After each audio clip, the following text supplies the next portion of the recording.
세상의 모든 지식 언더스탠딩. 자, 지구인을 위한 가장 훌륭한 지식 콘텐츠 언더스탠딩 시작하겠습니다. 네, 저는 2%고요. 저의 여러분들이 보시기에 왼쪽에 언더스탠딩이 또 야심차게 스카우트한 우리 백종훈 기자님 오늘 반갑습니다. 진행을 맡게 되실 겁니다. 네, 오늘 주제는 건설회사 구하기 뭐 이렇게 되는 것 같은데, 크게 보면 우리가 이제 결국 건설이라고 하는 건 땅 사서 건물 짓고, 건물은 아파트일 수도 있고 아닐 수도 있고 그걸 결국 다 완판을 해야 끝나는 거잖아요. 안 팔리는 게 있으면 그거는 그만큼 손해 나는 거잖아요. 그래서 완판이 안 되면 누군가는 손실을 보는데, 지금 그 누군가는 손실을 보는 그 주체가 대체로는 건설회사나 아니면 뭐 제2금융권이나 그렇게 되고 있습니다. 왜냐하면 이거 다 안 팔려서 문제가 생기면 우리가 책임질게요. 그렇게 이제 도장 찍은 케이스들이 많기 때문에 그래서 이제 계속 부동산 경기가 계속 이 모양이면 건설회사들 또 뒤에 있는 금융회사들 문제가 많아진다. 4월 총선 이후가 그래서 되게 불안불안하다. 그런 얘기가 나오고 있는데 최근에 정부가 건설회사 지원 방안을 또 내놨습니다. 이건 뭐 지원 방안 내놓는 것 자체에 가치 판단을 저희가 하려는 건 아니고요. 어떤 내용이 들어있는지, 그리고 그 행간에 들어있는 의미는 뭔지, 이제 이런 거를 오늘 배워보려고 하니까 재밌겠죠, 여러분? 자, 언더스탠딩 김상원 기자님이 준비해 오셨습니다. 어서 오세요. 네, 어서 오세요. 안녕하세요. 김상훈입니다. 예. 네. 그 얘기입니까? 맞습니다. 하하. 2% 말처럼 건설사 구하기가 맞을 것 같은데, 어제 그 비상경제장관 회의가 열렸죠. 거기서 건설 경기 회복 지원 방안이라고 하는 걸 발표했는데, 제목에는 주어가 건설 경기지만 실상 내용은 건설사 지원 방안이다. 예. 뭐 사실 여러 내용이 담기긴 했는데 핵심은 3가지 정도만 기억하시면 될 것 같아요. 이제 최근에 많이 조금 그 뭐랄까 갈등의 원인이 되고 있는 공사비 문제. 네. 요걸 조금 공사비를 제대로 받을 수 있게 해주겠다. 요게 하나가 있고, 두 번째가 LH가 나서서 땅을 사줄 테니까 그거 팔아서 빚을 좀 갚아라. 그런 부실을 조금 떨 수 있지 않겠냐. 건설회사가 가진 땅을 맞습니다. LH가 사줄게. 그렇죠. 네, 그리고 그리고 원래 LH가 갖고 있던 건 건설회사한테 판 걸 텐데. 그게 뭐 공공택지도 있고 민간 네. 택지도 있는데. 알겠습니다. 네. 그리고 또 마지막이 시중에 풀린 돈으로 미분양 아파트를 투자할 수 있는 그런 투자 상품을 하나 만들겠다. 요 3가지 정도만 미분양 기억하시면 될것 아파트 같은데. 투자용 펀드 같은 거. 맞습니다. 사실 핵심은 LH가 땅을 사주겠다는 거랑 그 말씀드린 미분양 아파트에 투자할 수 있는 미분양 CR 리츠라고 하는 거예요. 사실 이거는 뭐 생소하실 수 있긴 하지만 이건 정부가 위기 때마다 내놨던 대책이기도 합니다. 그래서 미분양 시알리츠. 그렇죠. 근데 뭐 이걸 재탕이라고도 할 수 있기는 한데, 뭐 재탕이라고 해서 나쁜 건 아니잖아요. 보편적으로 뭐 효과가 있다라고 하는 걸 수도 있으니까. 네. 다만 그 어떻게 보면 저희가 1년 반 동안 레고랜드 이후에 PF 위기가 1년 반 동안 지금 계속 지속이 되고 있잖아요. 그래서 뭐 옥석을 가리겠다 이런 얘기도 한 1년 전쯤에 나온 것 같은데, 사실 생각을 해보면 태양건설이 워크아웃에 들어간 것 빼고는 사실 뭐 바뀐 게 별로 없습니다. 그래서 사실 거품이라고 하는 게 누군가의 욕심 때문에 이렇게 과열이 되는 거고, 그 거품이 한꺼번에 꺼지게 되면 많은 사람들이 힘들기 때문에 정부가 나서서 조금 뭐랄까 조금 덜 아프게 조정을 하는 시간들이 지금 계속 지나가고 있는 건데. 그러니까 옥석 가리는 게 뭐예요? 계속 그 얘기는 나오는데. 맞습니다. 알기 쉽게 설명해 주세요. 건설회사의 옥석을 가리겠다. PF 사업장에 옥석을 가리겠다. 그렇죠. 그게 뭡니까 그게? 전국에 한 3,000개쯤의 PF 사업장이 있습니다.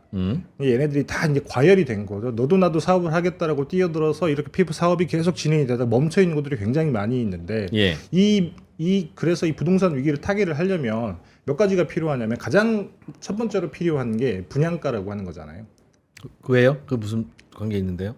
근데 지금은 사람들이 수요가 굉장히 떨어져 있기 때문에 분양가를 낮춰야만 사람들이 사게 되고, 예. 사람들이 사게 돼야 이제 건설사들도 아파트를 팔아서 이제 수익을 낼 수가 있는 건데, 예. 근데 지금의 가격은 과거의 거품 때문에 굉장히 올라가 있잖아요. 그렇죠. 이걸 낮출 수 있는 방법은 땅값을 꺼트리는 것밖에 없어요. 땅값을. 그렇죠. 무슨 땅값이죠 그게? 아파트를 짓는 땅. 지금 이제 짓고 있거나 지으려고 하는데 그렇죠. 이미 비싼 돈 주고 사온 땅인데 그래서 맞습니다. 근데 땅값을 이미 사온 걸 어떻게 깎아요? 이미 아파트를 짓고 올라간 데는 어쩔 수 없지만 예. 아파트를 짓기 전이라고 하면 어찌됐든 그 투자를 했던 사람들이 지금 뭐 분양가가 100이다. 근데 원가가 땅값이 지금 50이다. 네. 그러면 아무리 100에서 낮추려고 해도 원가가 이미 50이 들어가 있기 때문에 낮출 수가 없잖아요. 네, 그럼 이 사람들은 욕심을 내서 베팅을 했기 때문에 그만큼의 책임을 지고 땅을 팔아야 되는 거죠. 그렇죠. 사업이 안 되니까. 음흠. 그래서 땅이 팔리면 보통 50%, 60% 이렇게 싸게 판다고 해보죠. 그러면 원가가 50에서 25로 내려가잖아요. 네. 그러면 분양가를 뭐 75까지 낮출 수 있는 여지가 생기는 건데 아. 그래서 PF 옥석을 가리겠다고 하는 얘기가 안 될 사업은 과감하게 정리를 하고 네땅 팔아. 너는 네 땅 그거 들고 있으면 어차피 원가도 높고 그래서 비싸게 분양해야 될 텐데 맞습니다. 분양 안 될 거니까 그렇죠. 괜히 공사 같은 거 시작하지 말고 또 그렇죠. 다른 친구한테 땅 싸게 팔아. 그럼 그 친구가 그 땅 사서 아파트 지어서 좀 싸게 분양해서 털자. 맞습니다. 아, 그게- 그래서 그렇게 사업성이 없는 그 사업 부지의 땅들이 싼 값에 나와야 이제 네. 그 사업은 나중에 분양이 될 테고 묵혀놨다가 그러면 지금 분양하는 이 단지들은 그래도 사업성이 있을 테고 예. 경쟁자들도 줄어드니까 당연히 가격도 떨어지고 많은 사람들이 더 사게 될 텐데 이게 선순환으로 나아가는 그 첫 마디 같은 거, 첫 발자국 몇 명은 죽여야 된다는 뜻이군요. 맞습니다. 그게. 그래서 PF 옥석 가리겠다라고 지난해 뭐 3, 4월부터 얘기를 했지만 사실 모르겠습니다. 제가 PF의 옥석을 어떻게 가렸다라는 얘기는 들어본 적이 없어서 태원건설 같은 경우에 그나마 워크아웃에 갔다. 요게 우리가 생각하는 1년 전과 비교를 하게 되면 변화된 양상 네. 그 정도뿐인 건데 태원건설 같은 경우에도 워크아웃 플랜을 확정하기 위해서 그 밑에 깔려있는 59개, 59개, 예. 59개의 사업장들을 조금 정리하겠다라고 얘기를 하고 있지만 그것도 아직 정리가 잘 되지 않고 있어요. 할 건 하고 싸게 팔 건 팔고. 맞습니다. 그럼 싸게 팔 걸 파는 과정에서는 100억짜리 땅으로 생각해서 한 80억을 대출해 준 금융회사가 있을 텐데 그렇죠. 그 땅을 이 싸게 팔려서 50억에 팔리면 네. 30억은 손해 봐야 되는 거네요. 맞습니다. 그래서 금융회사들도. 당시에 이거 무조건 될 거야. 사업성 검토도 하지 않고 베팅을 했던 사람들 그만큼의 책임을 져야 되는 게 어떻게 보면 당연한 건데 근데 사실 그게 안 된 와중에 오늘 제가 말씀드린 건 이제부터는 세금을 좀 쓰겠다라고 하는 게 오늘 어제 발표한 정부의 대책이거든요. 네. 뭐 정확히는 세금을 직접 쓰는 건 아니지만 LH 같은 경우에도 어쨌든 세금이 들어가는 공기업이기도 하고 그다음에 민간 투자 상품 같은 경우에도 민간인이 투자하는 거 민간 일반 투자자들이 투자하는 거긴 하지만 결국에는 세금 감면을 해주는 거잖아요. 그래서 지금부터는 우리가 조금 더 면밀하게 따져볼 필요가 있다. 이전까지만 하더라도 어쨌든 이해 관계자들 사이에서 벌어지는 일이었고 그걸 어떻게 잘 이렇게 협의라고 해야 되나요? 그렇죠. 예. 구조 조정이 잘 될지 이걸 옆에서 감독하는 단계였다라고 하면 지금부터는 본격적으로 정부가 들어가서 교통 정리도 하고 조금 돈을 대줄 때는 돈도 대주고 이런 게 시작이 되는데 이게 과연 효과가 있을까? 예. 땅을 사준다는 게 어느 정도 3조 원 뭐 그렇게 얘기. 네, 맞습니다. 3조 원 정도인데 이게 사실 아까 말씀드렸다시피 계속 정부가 재탕을 하는 대책 중에 하나라고 말씀드렸잖아요. 이거 처음 썼던 게 1997년도예요. 그때는 토지공사였죠. 토지공사 건설사들이 그때도 많이 망했잖아요. 그래서 2.6조 정도를 들여가지고 뭐 800개인가 하는 건설사들의 땅을 사줬습니다. 땅만 사놓고 쩔쩔매고 있는 건설회사들한테 내놓으라고. 그렇죠. 어차피 그 돈 그걸로 빚이라도 갚아야 되는 거니까. 그리고 2008년에도 똑같이 3조를 풀었어요. 그래서 사실 LH가 위기가 있을 때마다 이런 것들을 하는데 이번에는 뭐 똑같이 3조 정도를 풀겠다고 얘기를 하고 있죠. 이게 왜 LH가 사줘야 되냐면 아까 말씀드렸다시피 건설사들은 땅을 팔고 싶어도 예. 땅을 살 사람이 없기 때문에 팔 수가 없어요. 뭐 20원에 팔면 팔리겠죠. 그렇죠. 20억을 받으려니까 잘 안 팔리죠. 맞습니다. 그런데 정부가 얼마에 사주겠다는 겁니까? 이게 뭐 재밌는 방식인데 네. 역경매라고 하는 방식으로 사요. 역경매라 그러면 뭐 경매 반대말이니까 그렇죠. 약간 낮은 가격부터 하는 거 맞습니다. 잠깐 슬라이드 보여드리면 그 어려운 개념은 아니에요. 저희가 아는 흔한 경매는 네. 이렇게 바이어 사는 사람들이 있고 파는 사람이 있잖아요. 가격을 다 적어내면 최고가를 낸 사람이 이걸 낙찰을 받는 건데 역경매 같은 경우에는 이게 파는 사람들이 다수고 사는 사람이 한 명이에요. 네. 그렇기 때문에 이제 최저 가격을 낸 사람의 가격으로 이제 그걸 사게 되는 이게 역경매인 건데 이상한데요? 땅이 네, 똑같은 땅을 4명이 갖고 있으면 맞습니다. 뭐 역경매 방식으로 해서 제일 싸게 팔겠다는 친구한테 사면 맞지만 네, 똑같은 모나리자 그림이 4개 있으면 네, 제일 싸게 팔겠다는 친구한테 사면 되는데 네, 땅들이 다 다르잖아요. 그렇죠. 그리고 이 땅은 이 녀석이 가지고 있고 저 땅은 저 녀석이 가지고 있는 이런 맞습니다. 상황에서 어떻게 역경매로 삽니까? 그래서 기준은 가격이 아니에요. 그래서 가격 상한선이라고 하는 게 어떤 기준이냐면 예를 들면 공공택지다. 그러면 처음에 공급 가격이 있을 거 아니겠습니까? 예. 거기에 90%가 상한선이에요. 90% 이상 가격을 써낼 수가 없어요. 그러면 그 90%에서 밑으로 계속 낮춰서 가격을 써내겠죠. 그러면 판단하는 기준은 절대적인 가격 수치가 아니라 그 기준가 대비해서 예를 들면 공공택지면 공급 가격, 민간택지면 개별 공시지가. 그래서 할인율을 따지는 겁니다. 그래서 예를 들면 30%를 깠다. 얘는 40%를 깠다. 그럼 40%를 깐 친구의 저는 땅을 사는 공시 거죠. 가격에 70%에 팔겠습니다. 그렇죠. 저는 공시 가격에 65에 팔겠습니다. 그럼 65. 자, 65 더 없습니까? 65 네 거 사줄게. 이렇게 맞습니다. 한다는 거죠. 그렇죠. 그래서 이게 그 가격은 정해져 있잖아요. 3조 원어치만 살 거라고 얘기를 했단 말이에요. 그러면 건설사들 입장에서는 본인들이 이렇게 남이 어떤 가격을 써낼지 모르기 때문에 내 걸 무조건 팔아야겠다. 그러면 계속 가격을 낮춰야 되는 거죠. 그래서 사실 이 역경매 방식을 생각보다 굉장히 많은 곳에서 쓰고 있더라고요. 예를 들면 정부 조달 시장. 그렇습니다. 정부 조달 시장에서 역경매라고 하는 방식을 쓰고 한국처럼 위기 때 어떤 구조 조정하는 방식으로도 저기 어디죠? 미국에서도 그런 방식을 썼었고. 예. 그러니까 이게 어쨌든 공공의 돈이 들어가는 게 구조 조정인데 시장 실패를 정부의 돈, 우리의 세금으로 하는 거니까 그러려면 가장 낮은 가격으로 최대한 효과를 낼 수 있는 게 뭐가 있을까? 예. 그게 역경매다 해서 역경매가 생각보다 많이 쓰이긴 합니다만 뭐 한국처럼 부동산을 대상으로 역경매를 쓰는 게 조금 독특하기는 합니다. 한국은. 야, 무슨 말인지는 알겠는데 네. 공공택지 같은 경우는 정부가 땅 밀고 다 개간해 놓고 그 다음에 건설회사들한테 그때 시장 가격 비슷하게 판 거 아니겠어요? 그렇죠. 그러니 대충이라도 요게 이제 시장 가격 언저리에서 형성이 되어 있을 테니까 그 판 가격에서 어떻게 얼마 손해 보고 다시 반납할 거야? 그럼 20%까지 가고 되어 있습니다. 그럼 80% 가격에 내놔. 이러면 저희는 70% 가격에 드릴게요라고 하면 그래 네가 더 싸게 내놓네 이 친구 할 수 그렇죠. 있는데 민간 택지가 갖고 있는 공시 가격이라고 하는 건 다 천차만별이죠. 그거 진짜 천차만별이고 시가 반영 안 된 것도 많고 진짜 엉망진창인데 네. 그걸 기준으로 더 많이 할인하는 친구한테 사준다면 그거는 진짜 엉뚱한 땅 사버릴 수도 있는 거고 정부가 그건 이런 룰로 하면 안 될 것 같은데요. 근데 사실 생각을 해보면 여기서 뭐 최저가에 낙찰이 된 땅이라고 하면 제가 생각하기에는 모두 다 엉뚱한 땅일 가능성이 커요. 사업성이 없다는 얘기인 거죠. 그렇겠죠. 그렇죠. 네. 근데 뭐 그렇게 된다라고 하면 어쨌든 정부 입장에서는 최저가 낙찰이라고 하는 기준만 있게 되면 말씀처럼 기준이 천차만별이라고 하더라도 우리는 가장 싼 걸 사면 되는 거니까. 어차피 세금으로 운영이 되는 공공기관이 사는 땅이기 때문에.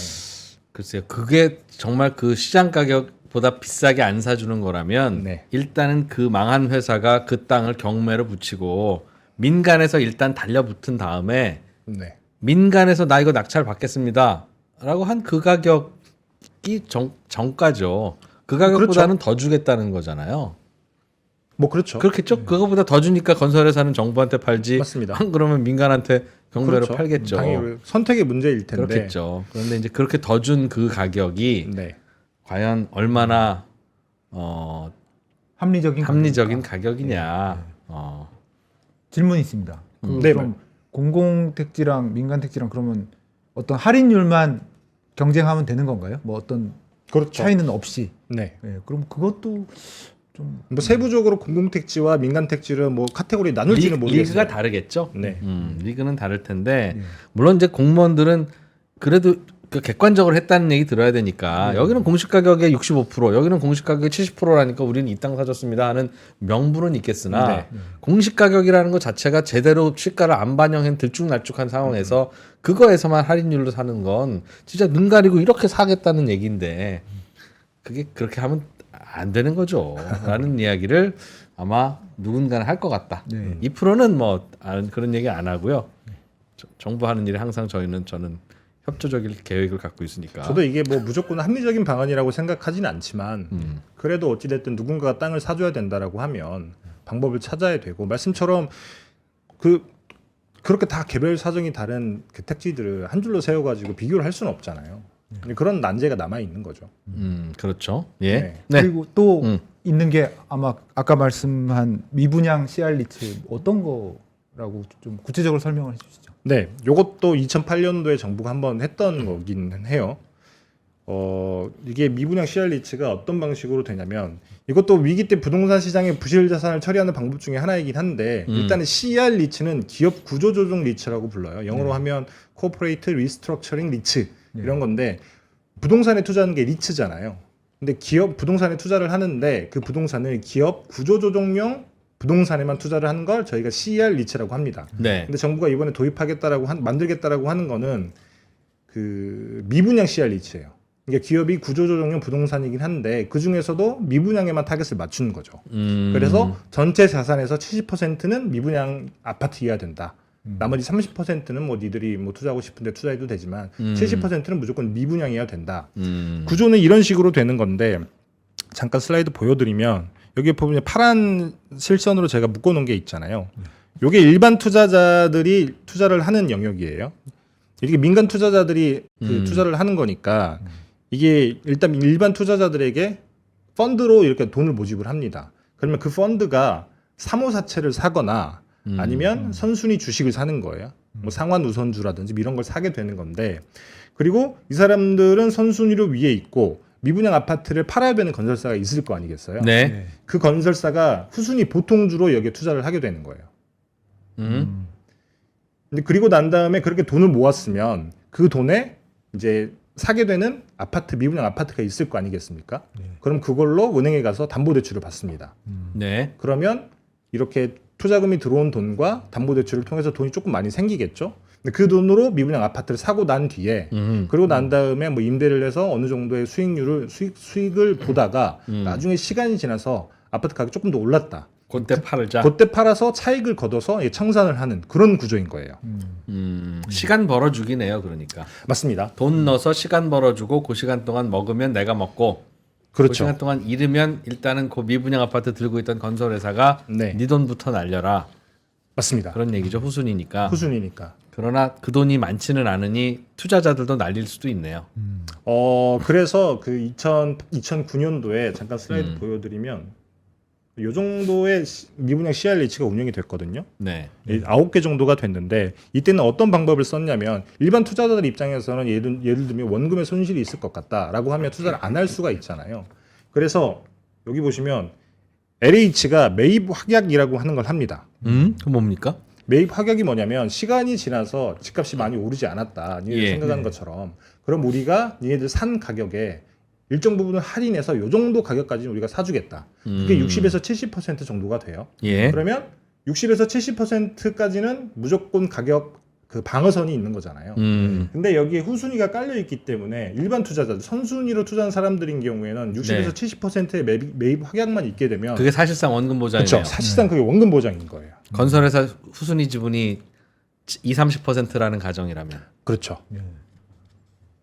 그래서 그 일반 투자자들인 경우에는 원금도 사실상 보장이 되고 여기 보시면 사모사채로 돈을 꽂은 거니까 거기에 대한 이자도 받고 그래서 그 당시에 9개 정도가 조금 돌아갔는데 생각보다 저는 이런 상품이 있는지 몰랐는데 일반 투자자들인 경우에는 돈을 생각보다 많이 벌 수 있겠더라고요. 네. 잠깐 슬라이드 보여드리면 이게 제일 먼저 생긴 우투하우징 제1호 기업 구조조정 부동산 투자 회사라고 하는 그 2023년에 청산한 회사의 그 재무제표를 제가 좀 가져왔는데 여기 보시면 그 일반 투자자들은 보통주가 없습니다. 네. 네.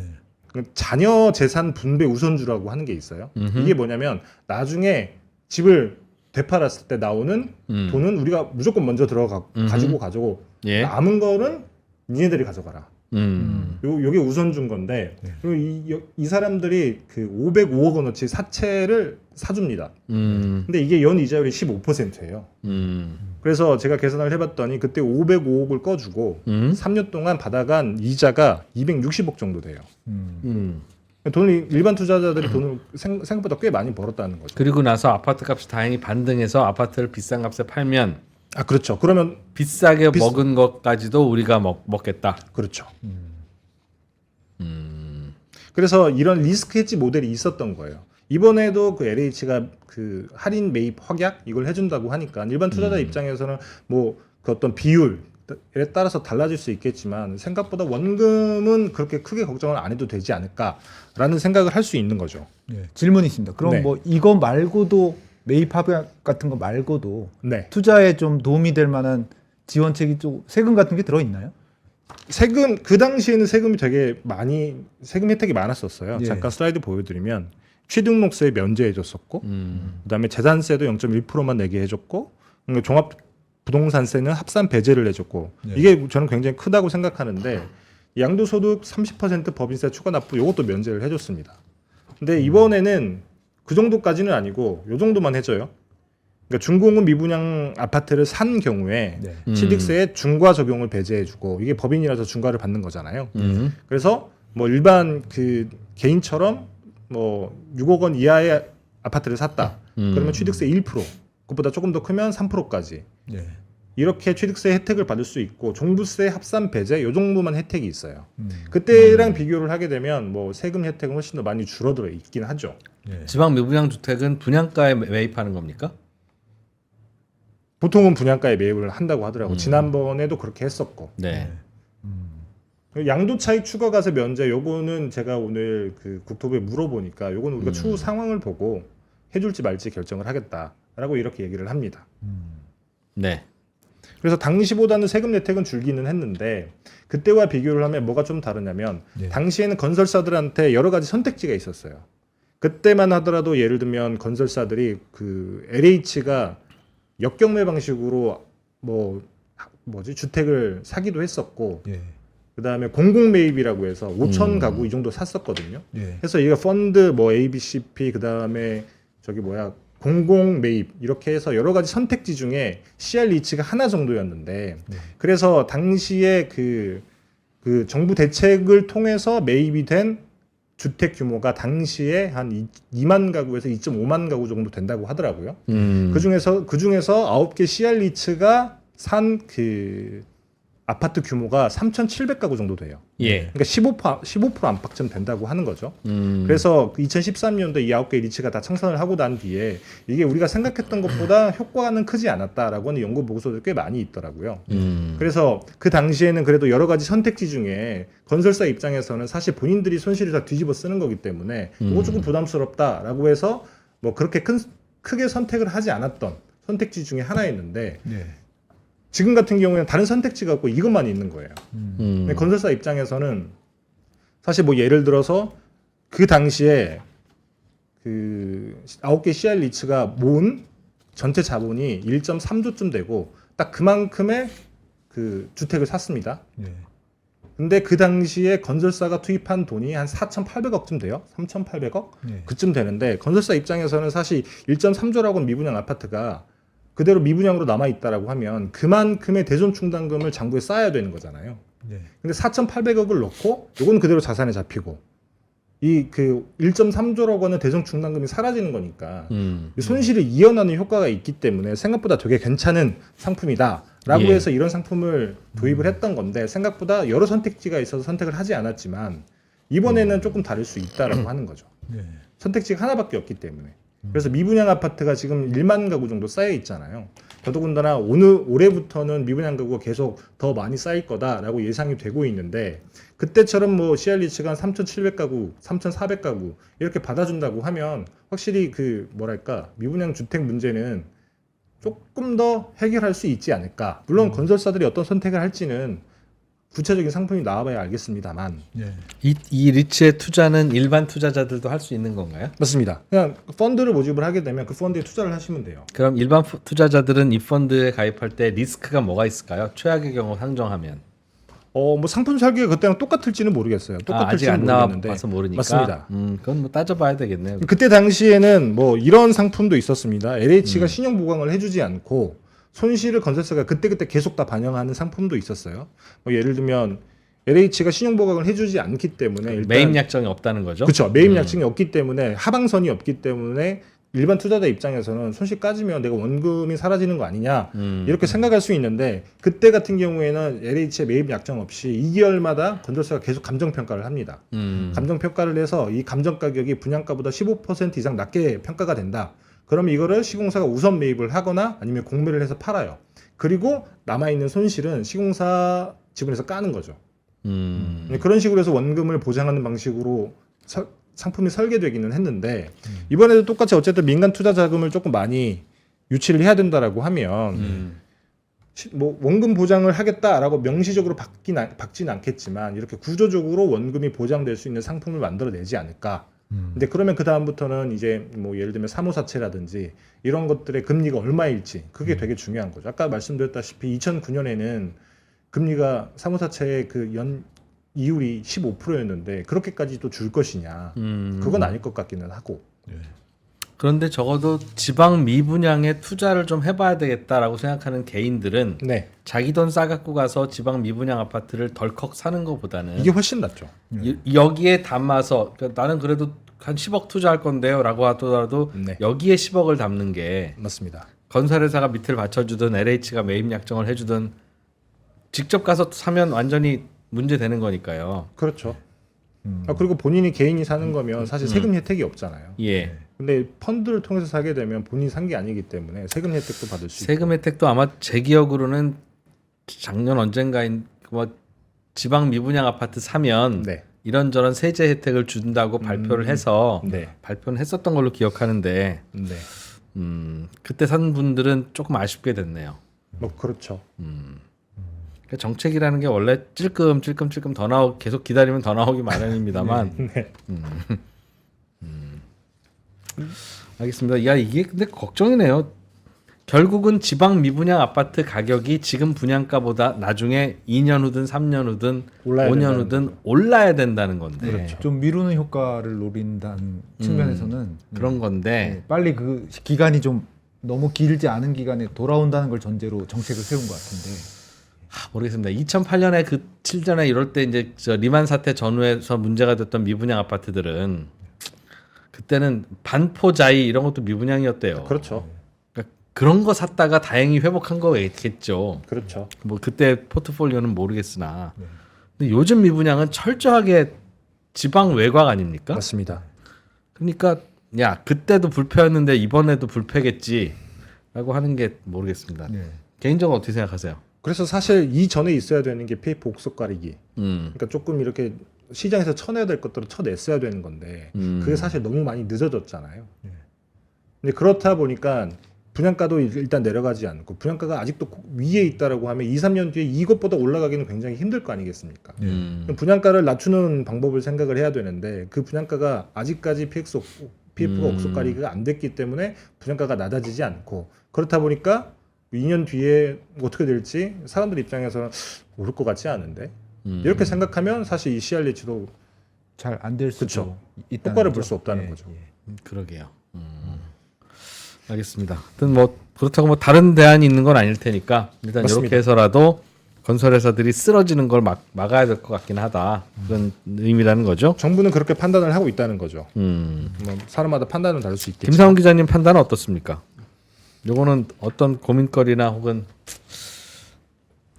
뭐 이러면 안 된다? 아니면 안 된다는 아닌데 모르겠습니다. 이 PF 옥석 가리기라고 하는 게 그렇게 어려운 건가? 사실 지난해 제가 대주단 협의체라고 하는 걸 금융당국에서 만든다고 했을 때도 대주단 협의체라고 하는 게 뭐 그냥 채권자가 내 마음대로 못하게 니들이 조금 뭐 반대하는 사람이 있으면 이거 안 된다. 라고 이렇게 얘기를 하게 만드는 걸 협의체를 만든다고 했지만 그렇죠. 강제 시간 끌기죠. 그렇죠. 네. 근데 이게 벌써 1년이라고 하는 시간이 지났는데 사실 뭐 태형건설 이외에는 태형건설도 제대로 옥석 가리기 못 하고 있는데 예. 이게 계속 미뤄지고 있다 보면 분양가도 안 내려가고 음. 뭐 이렇게 조금 이 시장에서 떨어져 나가야 되는 사업들도 떨어져 나가지 않고 그렇다 보면 계속 이게 밀리면서 네. 이게 어떻게 보면 우리 사회가 그러니까 그 사람들이 책임을 지고 난 다음에 일이 더 커질 때 우리 사회가 조금 이렇게 같이 짊어지는 그런 구조가 돼야 되는데 그게 책임지는 구조가 없이 그냥 우리 사회가 덜컥 짊어지게 되는 상황이 된 게 아닐까라고 저는 개인적으로는 판단을 하는데 모르겠습니다. 이게 뭐 나중에 큰 위기가 올 것 같지는 않지만 채팅창에서도 일드 포인트님께서 야 망할 회사는 망하게 둬야지 회사 좀 쓰러지면 안 되냐? 뭐냐 우리나라에선 기업은 망하지 말아야 되는 거야? 라는 질문을 이제 하시는데 맞죠. 망하려서 망해야지 뭐 그 룰은 지켜야 되는데 이제 굳이 변호를 하든가 걱정을 한다면 망할 회사만 망해줘야 되는데 맞습니다. 어떤 회사가 망했대 라고 해서 실제로 이제 목석 가리기 시작하면 이제 석이 하나 쓰러질 거 아니겠습니까? 그렇죠. 그럼 쓰러지는 석들이 있어. 야, 그럼 내가 거래하는 A 건설이 망했는데 내가 지금 거래하는 B 건설, C 건설, D 건설은 망할지 안 망할지 안 망하면 빨리 안 망한다고 얘기해 줘야 되는데 모르는 불확실한 기간이 생기잖아요. 그럴 땐 돈도 안 빌려주고 외상으로도 안 주고 그러면 돈 빌려서 빨리 하려고 했던 건데 직원 월급 못 주고 이런 일이 안 벌어졌으면 정상적으로 돌아갔을 B, C, D도 같이 쓰러지니까. 그렇죠. 이게 옥석 가리기에서 석만 딱 이렇게 도려낼 수만 있으면 네. 벌써 도려냈을 텐데 항상 이 석들은 막 그렇게 되어 있어서 그래서 시장 분위기 좋을 때 A가 죽었다고 해서 B, C, D가 다 같이 쓰러지지는 않을 만큼 시장 분위기 좋을 때까지 다 기다리는 거죠. 뭐 그렇긴 하죠. 그게 정책 당국의 딜레마기도 그래서 하고. 기다리고 있는데 왜 옥석 안 가려? 옥석 가려야지. 뭐 그러고 있으면 근데 기다리는 게 너무 오래되면 그렇죠. 기다리는 그렇죠. 게 너무 오래되면 또 이제 이게 될 예를 일도 안 들면 되니까. 그렇죠. 그래서 이제 당장 이제 어떻게 보면 우리 사회가 나눠서 이 짐을 짊어져야 된다라는 스테이지까지 와 있는데 그렇죠. 근데 아직까지 아무것도 정리가 돼 있지 않다라고 하면 더 많이 짊어져야 되잖아요, 앞으로. 말씀하신 대로 죽일 때는 죽여야 이제 거기에 들어갔던 돈 정리하고 다른 데서 아파트가 이제 돌아가기 시작하는데 네. 지금은 사실 다 올스톱이니까. 맞습니다. 이렇게 되면 훨씬 더 이게 침체 기간도 길어질 수밖에 없고 그런 걱정을 저는 하고 있습니다. 그러게요. 그렇기도 하죠. 쿠쿠쿠님께서 살려주면 살려준다고 욕하고 안 살려주면 왜 안 살려주냐고 욕하고 살려주면 정부는 왜 특정 기업만 살려주냐고 욕하고 안 살려주면 정부는 뭐 하냐고 욕하고. 예. 네, 참 그래서 어려운 것 같습니다. 언론사 하기 쉬운 나라이긴 한데 챗 GPT가 그걸 다 대체한답니다. 큰일입니다 이제. 자 여기까지 배우면 될까요? 네. 네. 잘 들었습니다. 고맙습니다. 예. 네, 감사합니다. 예.